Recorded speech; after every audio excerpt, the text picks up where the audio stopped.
हम लोग ऐसा क्या करें कि फिजिक्स में हम 100 आउट ऑफ 100 स्कोर कर पाए। पिछले साल टॉपर्स ने ऐसा क्या किया था कि वो 100 आउट ऑफ 100 स्कोर कर पाए। केवल लास्ट के 15 दिन आप पढ़ते हैं, लास्ट के केवल 1 महीने आप पढ़ते हैं, तो शायद अब आप उतना अच्छा परफॉर्म नहीं कर पाएंगे, क्योंकि बोर्ड एग्जाम का जो लेवल है वो ठीक ठाक लेवल पर हो चुका है। कि आपको क्या क्या करना चाहिए और मैं आपकी इसमें किस तरीके से हेल्प करने वाला हूं, ये सारी चीजें मैं आपके साथ डिस्कस करूंगा। बहुत सारे बच्चों ने ऐसा कमेंट किया कि सर मैंने कुछ नहीं पढ़ा था, केवल विजेता सीरीज हमने आपकी अटेंड किया और मेरे 100 में 85 नंबर है, 86 नंबर है, 90 नंबर है, 95 नंबर है। जिस तरीके का पेपर बोर्ड एग्जामिनेशन बना रहा है, अगर आप उसको हल्के से तैयार करोगे, हल्के में आप खुद को रखोगे, तो आप अच्छा परफॉर्म नहीं कर पाओगे। ये आप लिख करके ले लीजिए। हे गाइस, नमस्कार, आदाब, सत श्री अकाल एंड केम छो ट्रिपल एस आरबी, क्या हालचाल है? आप सभी का बहुत बहुत स्वागत है आपके अपने अमेजिंग प्लेटफॉर्म एनसीईआरटी वाला पर।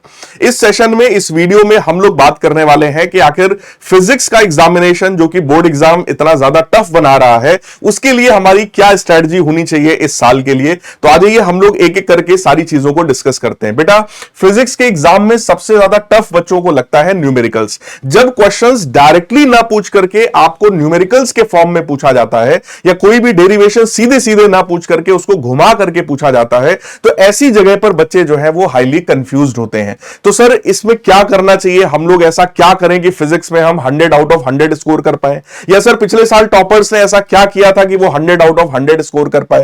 देखो, फिजिक्स के एग्जाम के लिए आप सभी ने ये चीज देखा होगा कि जैसे ही बोर्ड एग्जामिनेशन होता है, बहुत सारे बच्चों का बहुत सारा कमेंट और बहुत सारा निगेटिव कमेंट, बहुत सारा पॉजिटिव कमेंट आना स्टार्ट हो जाता है। और केवल एक चैनल पर नहीं, सारे ही चैनल्स पर जितने भी एजुकेटर्स पढ़ा रहे होते हैं, सभी के ऊपर इस तरीके से पॉजिटिव निगेटिव कमेंट्स किए जाते हैं। बट इन कमेंट्स को जब आप एनालाइज करेंगे, तब आपको यह पता चलेगा कि भाई इसमें 99% बच्चा वो होता है जो केवल लास्ट के डेज में सीरियस हुआ था। यानी कि एकदम एंडिंग फेज में अगर आप सीरियस होते हैं, केवल लास्ट के 15 दिन आप पढ़ते हैं, लास्ट के केवल 1 महीने आप पढ़ते हैं, तो शायद अब आप उतना अच्छा परफॉर्म नहीं कर पाएंगे, क्योंकि बोर्ड एग्जाम का जो लेवल है वो ठीक ठाक लेवल पर हो चुका है। राइट? लेकिन इसमें क्या सर घबराने की जरूरत है? नहीं, बिल्कुल भी घबराने की जरूरत नहीं है, क्योंकि जिन बच्चों ने साल भर मेहनत किया था, जो बच्चे साल भर अटेंटिव रहे थे, वो बच्चे बहुत ही बढ़िया परफॉर्म करके आए हैं। 100 में से 100 नंबर भी लेकर के आए हैं। और केवल 1-2 बच्चे ऐसे नहीं है, ऐसे बहुत सारे बच्चे हैं जिन्होंने 100% फिजिक्स में मार्क्स स्कोर किए हैं,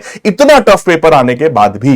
ठीक है? तो मैं वही सारी चीजें आपके साथ शेयर करने वाला हूं कि आपको क्या क्या करना चाहिए और मैं आपकी इसमें किस तरीके से हेल्प करने वाला हूं। ये सारी चीजें मैं आपके साथ डिस्कस करूंगा। तो आ जाओ, फटाफट इस चीज का डिस्कशन हम लोग स्टार्ट करते हैं। सबसे पहली चीज बेटा जो यहां फिजिक्स में रिक्वायर्ड होती है, वो है कंसेप्चुअल क्लैरिटी।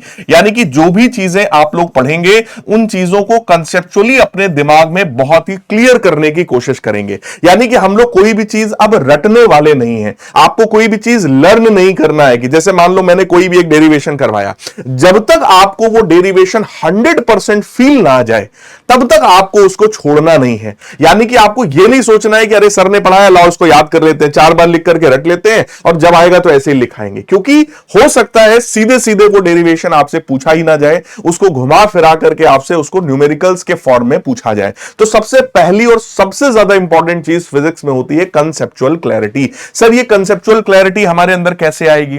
तो बेटा सबसे पहली क्लैरिटी आती है जब आप लेक्चर को देखते हैं और लेक्चर को फुल कंसंट्रेशन के साथ आप देखते हैं, तब ये क्लैरिटी आती है। यानी कि जब टीचर आपको लाइव क्लास में पढ़ा रहा होगा, तो आप फुल कंसंट्रेशन से उसकी बातों को सुनेंगे, एक ईयरफोन कान में लगाएंगे ताकि और कोई बात चीज आपको ना सुनाई पड़े, सिर्फ टीचर की बात आपको सुनाई पड़नी चाहिए। वही सब चीजों को आप प्रॉपर अपने नोट्स बनाएंगे। यानी कि आपका कंसंट्रेशन लेवल जो है वो बहुत हाई होना चाहिए। साथ ही साथ आपको अपने खुद के नोट्स बनाने हैं, नोट्स मेकिंग आपको करनी है। और तीसरा काम आपको करना है रेगुलर बेसिस पर रिवीजन।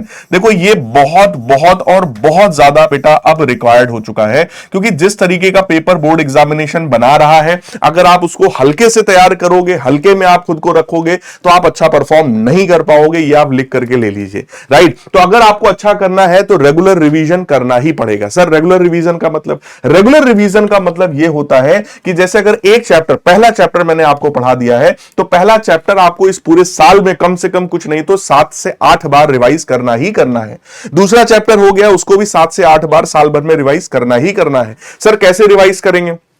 जब भी आपके स्कूल में कोई टेस्ट होता है, जब भी फिजिक्स वाला के बैच में कोई टेस्ट होता है, तो आपको उस टेस्ट का वो जो सिलेबस है वो आपको 100% रिवाइज करना ही करना है। देखो आपके खुद के स्कूल में कम से कम 4 बार एग्जाम, 5 बार एग्जाम तो होते ही होते हैं, तो उन हर एग्जामिनेशन में अगर आप प्रॉपरली मेहनत करके रिवाइज करके अगर आप जाएंगे तो आप अच्छे से अपना रिवीजन कर पाएंगे। ठीक है, दूसरी चीज, ये जो रेगुलर रिवीजन है उसको आप लोग डेली रिवीजन भी कर सकते हो, यानी कि आज आपको पढ़ाया गया, जैसे ही लेक्चर हमारा एंड होता है उसके जस्ट बाद आप नोट्स मेकिंग में आइए। नोट्स मेकिंग करते समय यानी कि नोट्स को लिखते समय अपने दिमाग को एकदम खोलो, ठीक है, क्या मैंने समझाया है उसको समझो and then write it down on your copy. लिखते समय यह नहीं कि कोई गाना बजा लिया, गाना बज रहा है और आराम से हम लिख रहे हैं, यह नहीं होना चाहिए। किसी से बात कर रहे हैं हम लिख रहे हैं, खाना खाते खाते हम लिख रहे हैं, यह नहीं करना है आपको। आपको बहुत अटेंटिवली चीजों को समझ समझकर अपनी कॉपी पर नोट करना है, और जब भी आप रिवीजन करें तो अपने नोट्स से रिवीजन करने की आपको आदत डालनी है। बच्चे क्या करते हैं, वो वीडियो लेक्चर से रिवीजन करना चाहते हैं। अब आप खुद सोचो, अगर पहला चैप्टर मैंने 10 लेक्चर में पढ़ाया है, हर एक लेक्चर मोटा मोटा अगर 2 घंटे का है, तो मैंने लगभग 20 घंटे में या 18 घंटे में मैंने पहला चैप्टर पढ़ाया।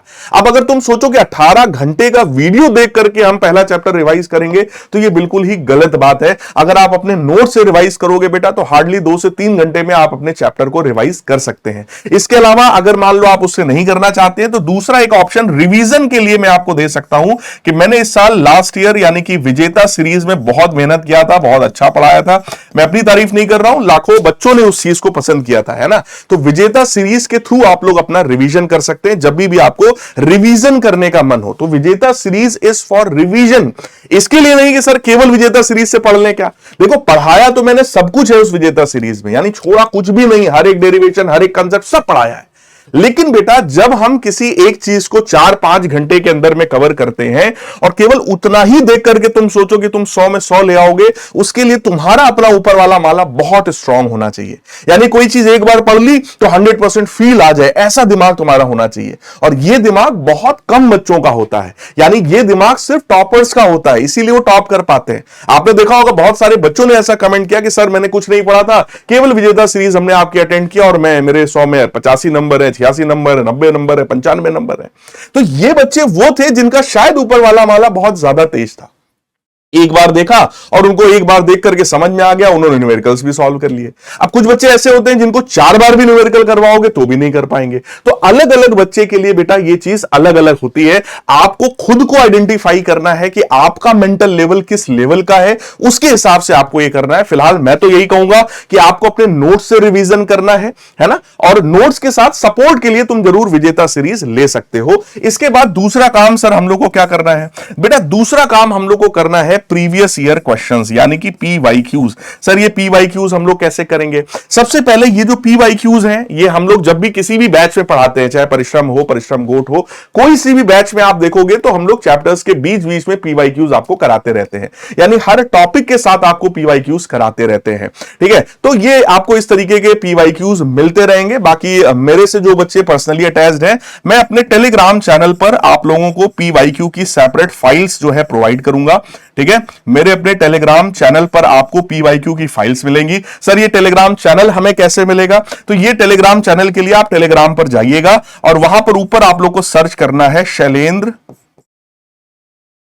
है ना। एक बार मैं इसको क्रॉस चेक कर ले रहा हूं ताकि कुछ भी बिल्कुल भी गलत ना हो, है ना, कुछ भी गलत ना हो आपको। जस्ट अ सेकेंड, मैं आपको yes physics by Shailendra sir. Okay okay okay, तो इसको हम लोग ऐसे लिखेंगे, physics by underscore Shailendra underscore sir. ये यूजर नेम अगर आप सेम इस तरीके से बेटा आप सर्च करेंगे तो आप लोग मेरे टेलीग्राम चैनल पर पहुंच जाएंगे, और इस टेलीग्राम चैनल पर मैं आपको पीवाईक्यू की फाइल्स दूंगा, वो भी चैप्टर वाइज फाइल्स दूंगा, है ना, और जिसमें सारे के सारे क्वेश्चन सॉल्व होंगे। ऐसी फाइल्स आपको मैं वहां पर प्रोवाइड करने वाला हूं ताकि आप सभी लोग एक एक चैप्टर पढ़ो और उसके पीवाईक्यूज को जम करके प्रैक्टिस करो। आधे से ज्यादा मैं खुद करा दूंगा, जो बचे हुए होंगे वो आप लोगों को करने होंगे अपने लेवल पर इन होमवर्क। ठीक है, तो बहुत सारे बच्चों का ये क्वेश्चन रहता है कि सर आखिर हम लोग क्वेश्चन की प्रैक्टिस कहां से करेंगे? तो आपका ये दर्द मैंने खत्म कर दिया है कि क्वेश्चन की प्रैक्टिस आपको कहां से करनी है। इसके बाद तीसरा काम आपको ये करना है, डेली 10 to 15 न्यूमेरिकल्स। अगर आप रोज का रोज 10 से 15 न्यूमेरिकल्स कर रहे हो तो बेटा आपको बोर्ड एग्जामिनेशन में 100 में से 100 मार्क्स लाने से कोई रोक नहीं सकता है। ठीक है, होता क्या है कि बच्चे ये न्यूमेरिकल प्रैक्टिस करते नहीं है, उनकी न्यूमेरिकल्स करने की आदत होती नहीं है, और जब बोर्ड एग्जामिनेशन में कोई भी क्वेश्चन घुमा फिरा के दिया जाता है तो वो उस क्वेश्चन को समझ नहीं पाते। जब क्वेश्चन को समझ नहीं पाते तो उनको लगता है ये तो हमें पढ़ाया ही नहीं गया था। चाहे नीट का एग्जामिनेशन हो, चाहे बोर्ड्स का एग्जामिनेशन हो, जितने भी एग्जामिनेशन आपने अभी तक सुने ना कि फिजिक्स में यार बहुत टफ पेपर आया था, कहीं पर भी आउट ऑफ सिलेबस नहीं आया बेटा। कोई भी चीज, एक आध दो क्वेश्चन में मान रहा हूं बोर्ड्स में आए थे, एक आध दो question out of syllabus, but वो हर साल आते हैं यार, है ना। और उतने के लिए हम लोग बैच में कई बार बताते हैं। जब मैं बैच में पढ़ाता हूं तो हर साल मैं कुछ चीजें आउट ऑफ सिलेबस पढ़ाता हूं, और उस समय मेरे को बच्चे याद दिलाते हैं सर ये तो सिलेबस में नहीं है। तो मैं उस समय यही एक जवाब देता हूं, बेटा बोर्ड एग्जामिनेशन भी हर साल एक दो क्वेश्चन आउट ऑफ सिलेबस पूछता है। तो वो सारी चीजें बताएं, आउट ऑफ सिलेबस होने के बावजूद हमारे बैच से जो हमने पढ़ाया था उसी में से चीजें पूछी गई थी। बट जब क्वेश्चन घुमा दिया जाता है तो बच्चे खुद ही घूम जाते हैं, उनको लगता है ये तो कभी हमने पढ़ा ही नहीं है। लेकिन ऐसा नहीं होता है, आपको हर वो चीज पढ़ाई जाती है जो आपकी एनसीईआरटी बुक में है, आपको हर वो चीज पढ़नी पड़ेगी जो आपकी किताब में है, और उन्हीं से क्वेश्चंस आएगा। हो सकता है क्वेश्चन सीधे सीधे ना पूछकर घुमाकर पूछा जाए, लेकिन आपको अपना मेंटल लेवल इतना डेवलप करना है कि अगर क्वेश्चन को घुमाकर भी पूछा जा रहा है तो भी आप उस क्वेश्चन को समझ सकें और उसको सॉल्व कर सकें। और उसका एक ही तरीका है बेटा, आपको 10 से 15 क्वेश्चंस डेली फिजिक्स में करने ही पड़ेंगे, है ना। अगर आप ये करोगे तो आप टॉप करोगे, आप नहीं करोगे तो फिजिक्स के एग्जामिनेशन वाले दिन आप इसी तरीके से टीचर्स को गालियां दे रहे होंगे बस, और होना कुछ नहीं है। हर टीचर ने अपने अपने लेवल पे खूब जम करके मेहनत किया है, सबने खूब पढ़ाया है ना। अलग अलग बच्चों ने उसको अलग अलग तरीके से एक्सेप्ट किया है। तो आप लोगों को, क्योंकि आपके पास अभी लगभग पूरा साल है, तो इसलिए मैं आपको अभी से इस चीज के लिए जगा देना चाहता हूं कि अगर फिजिक्स में रियलिटी में आपको टॉप करना है तो बेटा ईमानदारी से आपको ये सारी चीजें करनी ही पड़ेंगी। कंसेप्चुअल क्लैरिटी के लिए क्या करना है मैंने बता दिया, पीवाईक्यूज आपको कहां मिलेंगे मैंने बता दिया है, डेली 10 से 15 न्यूमेरिकल्स मैंने आपको बता दिए हैं। अब बात आती है सर यहां पर बुक्स की, कि सर कौन सी बुक मैं ले लूं फिजिक्स में कि मेरा काम बन जाए, है ना। अब बेटा ये क्वेश्चन ऐसा है कि यहां पर फिर से वही बात आती है कि ब्लेम गेम स्टार्ट हो जाता है। ठीक है, यहां पर अगर मैं आपको अपने लेवल पे बताऊं तो मुझे एक किताब बड़ी पर्सनली अच्छी लगती है, उसका नाम है S L Arora. S L Arora sir की ये जो बुक है बहुत प्यारी किताब है ना। इसमें फिजिक्स में बहुत सारे क्वेश्चंस हैं, बट होता क्या है कि जब लास्ट ईयर भी मैंने बताया था तो बहुत सारे बच्चों ने एस एल अरोरा लिया भी होगा, है ना, बच्चों ने खरीदा उसको, बट क्योंकि आपने उसके सारे एग्जाम्पल्स लगाए नहीं, आपने उसको ईमानदारी से प्रैक्टिस किया नहीं, आपने सिर्फ खरीद करके रख लिया। तो बेटा केवल खरीद करके नहीं रखना है, अगर खरीदना तो इसके क्वेश्चंस लगाना, और अगर तुम्हें लग रहा है कि तुम लापरवाह हो, तुम क्वेश्चन नहीं लगाते हो, तो मत खरीदना। राइट, तो एस एल अरोरा बुक अपने आप में बहुत अच्छी किताब है। इस किताब के आपको सारे के सारे, मैं आपको पहले से बता रहा हूं क्या सॉल्व करने हैं। इस बुक के सारे एग्जाम्पल्स आपको 100% सॉल्व करने ही करने हैं।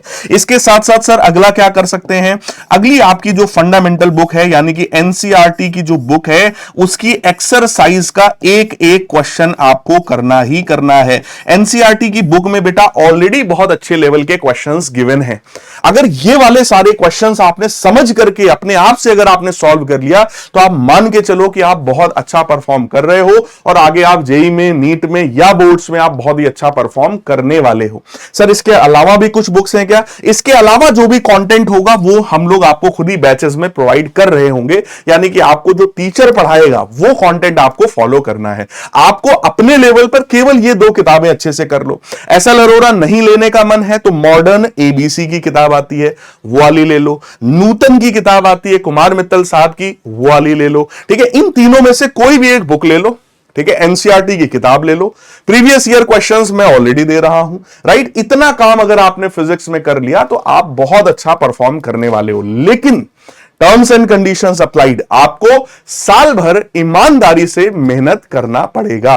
फिजिक्स में अगर कहीं पर आपको कोई भी दिक्कत आएगी तो आप उस दिक्कत को पहले एनालाइज करेंगे, फिर उसके इंप्रूवमेंट पर जो चीजें आपको टीचर्स बताएंगे उन चीजों को आप लोग फॉलो करेंगे। अब बताइए कि सर ये सारी चीजें हम लोग कहां से करेंगे, कैसे फॉलो करेंगे? तो उसके लिए मैं आपको बताना चाहता हूं, परिश्रम गोट बैच बहुत जल्दी आने वाला है। 18 जून से इसकी क्लासेस जो है स्टार्ट हो जाएंगी। तो अगर आपने बैच ऑलरेडी ले रखा है तो मैं आपको इस बात का प्रॉमिस कर रहा हूं, अगर इस बैच का नाम है परिश्रम गोट है ना, ग्रेटेस्ट ऑफ ऑल टाइम। तो ये मान के चलो कि इस बैच में जो कंटेंट आपको फिजिक्स में मिलने वाला है वो अभी तक मैंने कहीं भी नहीं दिया है। यानी कि इस साल का जो कंटेंट होगा ये मैं आपको गारंटी से बोल रहा हूं, ये आप लोग खुद जब पढ़ेंगे और तब आप लोग कमेंट करके बताएंगे कि नहीं सर आपने कहा था, और जिस लेवल का आप कंटेंट दे रहे हैं वो सच में बहुत टॉप क्लास कंटेंट है। लास्ट ईयर भी बड़ी मेहनत मैंने किया था परिश्रम बैच में, क्योंकि ये बैच मेरे दिल के बहुत करीब है, और इस बार क्योंकि परिश्रम गोट बैच में मैं हूं तो मैं आपको यहां पर वही गोट लेवल वाला कंटेंट जो है वो आपको इस बैच में मिलेगा।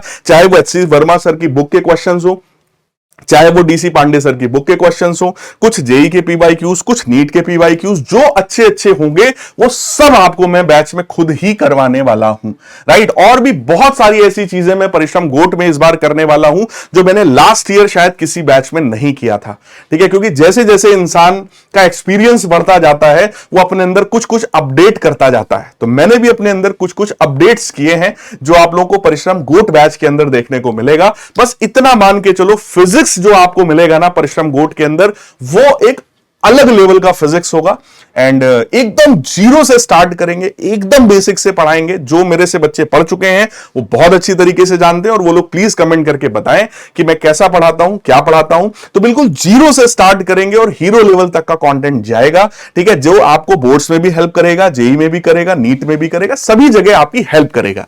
यह बैच स्पेशली बोर्ड्स के लिए होता है, तो बोर्ड्स को टारगेट में रखते हुए, बट क्योंकि बोर्ड्स का लेवल इतना हाई फाई हो चुका है कि अब यहां पर जेई का, नीट का सारा ही कंटेंट लगभग हम लोग पढ़ा सकते हैं, राइट। तो आपको वो टॉप क्लास कंटेंट मिलेगा जिस लेवल का पेपर आपका एग्जामिनेशन में आता है, राइट। शुरू बिल्कुल जीरो से होगा, है ना, जीरो से हीरो लेवल तक की बातें करेंगे।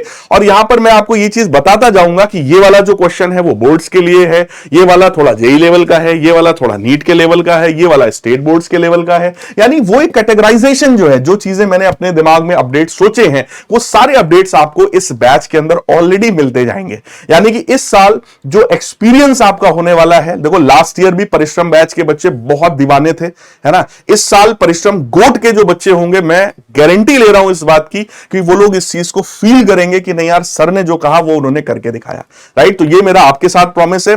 आपको भी कमेंट्स में मेरे साथ प्रॉमिस करना है कि हां सर, जो चीजें आप बता रहे हो या आप आगे बताओगे इस पूरे साल में, उसको मैं 110% सर फॉलो करने वाला हूं। अभी तुरंत वीडियो पॉज करो और कमेंट में जरा अपना प्रॉमिस लिखो कि तुम मेरे से ये बात का प्रॉमिस करते हो कि हां तुम ये सारी चीजें करोगे, राइट। सो यार मिलेंगे हम लोग बैच के अंदर, तब तक के लिए goodbye, take care, love you all, God bless. 16 जून को बेटा इसका ओरिएंटेशन है, मैं करूंगा आपके साथ ओरिएंटेशन। मिलते हैं 16 जून 2025 को, और 18 जून से हम लोग क्लासेस को स्टार्ट करेंगे, एंड होपफुली फिजिक्स की आपकी शायद पहली क्लास होगी, राइट। तो मिलते हैं यार, love you all, God bless, take care.